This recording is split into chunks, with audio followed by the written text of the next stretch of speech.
I myself am a residential school survivor. I'm a 60 scoop victim. So I can talk about both.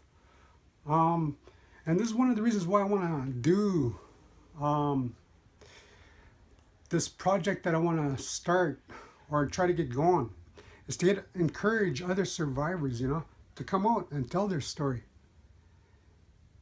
I thought about how I was going to go about this.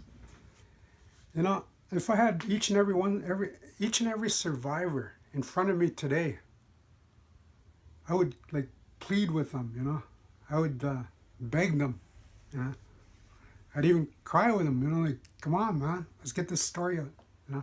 Let's get let's let's tell our story on YouTube, and call it our story, my story. This is not the Toronto Star telling our story. This is not the Globe and Mail. This is not the government that'll be telling this story. No. If we do a story on YouTube, this is our story. This is my story. This is what happened to me in Shinwalk. This is what happened to me in Poplar Hill.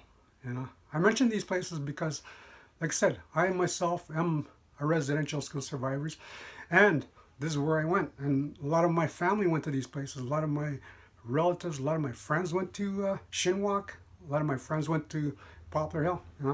That's the residential schools that I went to. And when they came and got us, I was like 5 years old. I have relatives that were 4 years old. And those were the policies back then. Those were the rules. Come and get those kids, scoop them up, the 60 scoop, right? So that's what they did to us back home. And they did that a lot in Northern Ontario. Which caused us a lot of grief. And the removal of a people off the land where the mineral is, where the water is, where the trees are, and calling it colonization, but anyways, like back to this wanting to get survivors to come forward.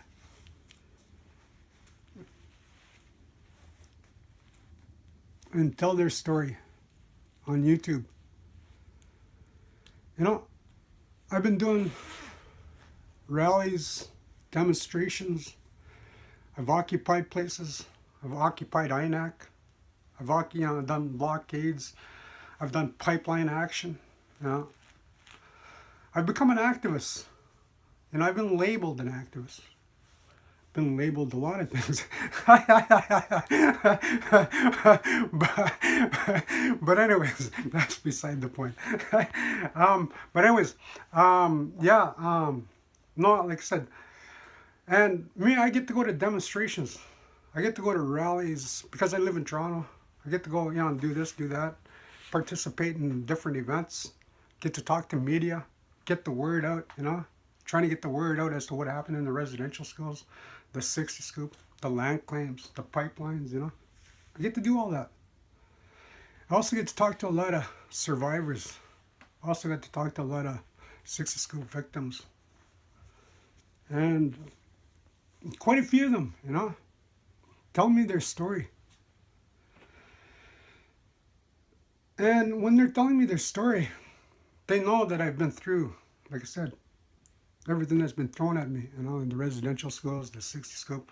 I don't mention the foster homes, the group homes, the detention centers, the holding cells, the jails, the prisons, the alleys, the parks, the homelessness, drug addiction, alcoholism. Like, been through all that. And, why I encourage survivors to come out and tell their story is, like I said, if I had each and every survivor in front of me, I'd beg them and cry with them and tell them, man, come on, man, we gotta stand up now. We have to tell our story. This is my story.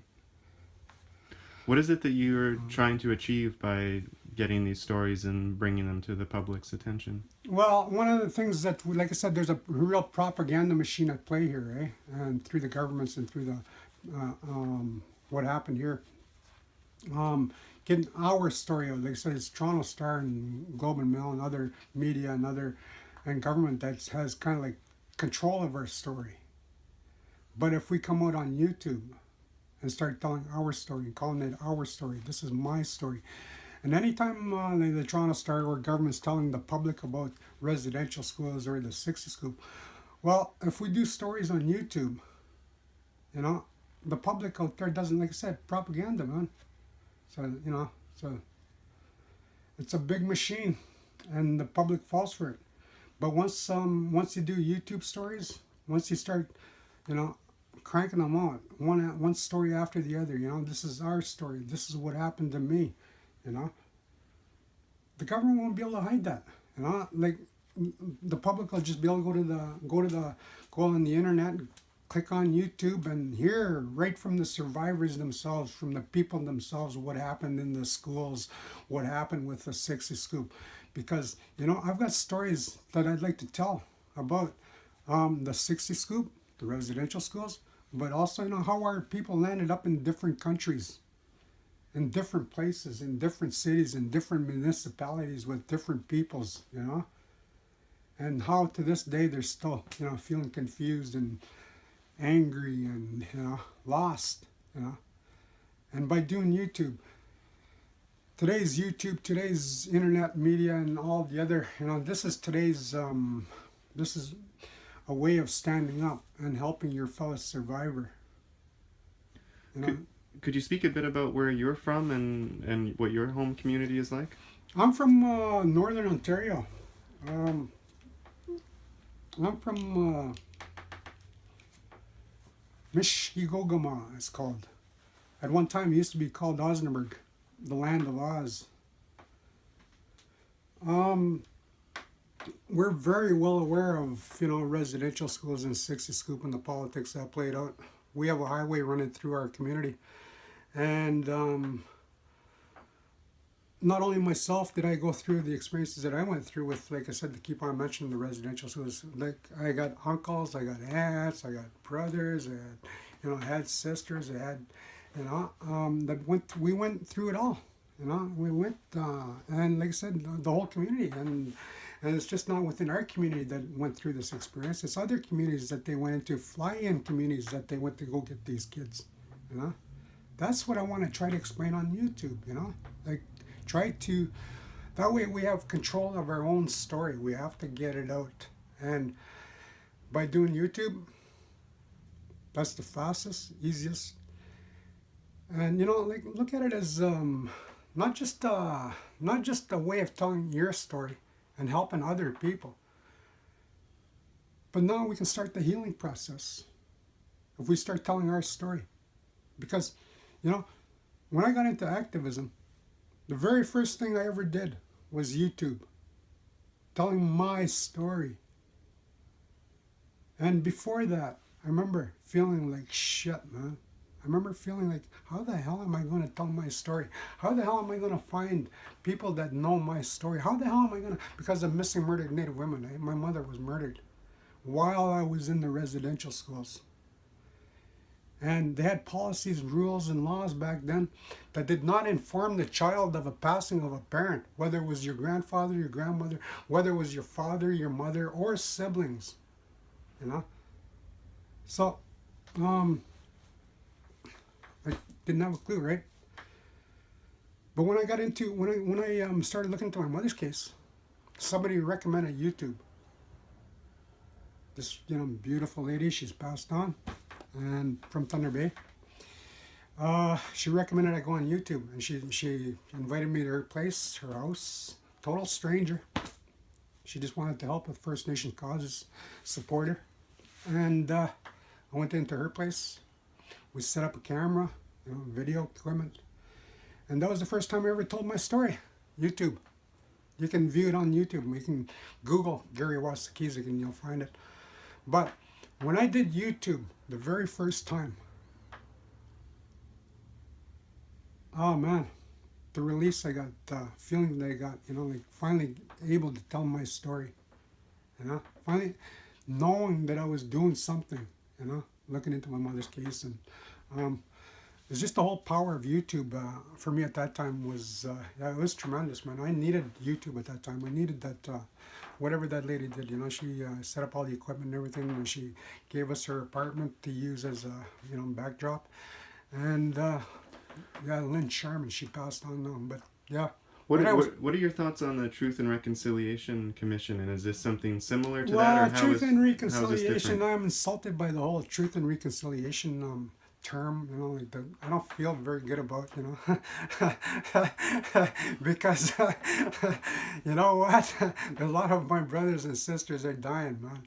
A lot of the, a lot of situation and people that I know are not, like, and I know people that are out there to this day that say, I'll never forgive, I'll never forget, So truth and reconciliation to me is what the powers that be, not only from First Nations but from also from government. They like to use that term on the public, Yeah, we are reconciling. Yeah, we are, getting to the truth of the matter, But are the people that you would speak to, would they be the kind of people that would they be comfortable going to the Truth and Reconciliation meetings, or are they like, who are the people that you want to talk to, or where would you find them? And Well, like I said, I'm a survivor myself, right? And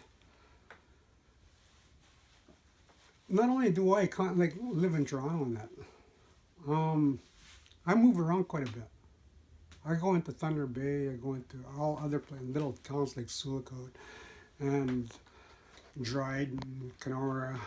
Then when I'm down in Southern Ontario, I'll go into Six Nations. Or just when I'm in Toronto, I'm working with or living with or being around residential school survivors, 60 Scoop. And so, like, I'm doing the activism. Like I said, I've already, that's what I've been doing for the past 12 years is working on residential school issues, 60 Scoop, and land claims and pipelines. And so I've built up a network just within myself to find survivors. And I have found survivors who would be willing to talk on YouTube. And they want to talk because, like I said, they're starting to realize the importance of getting on YouTube and telling our story. This is my story.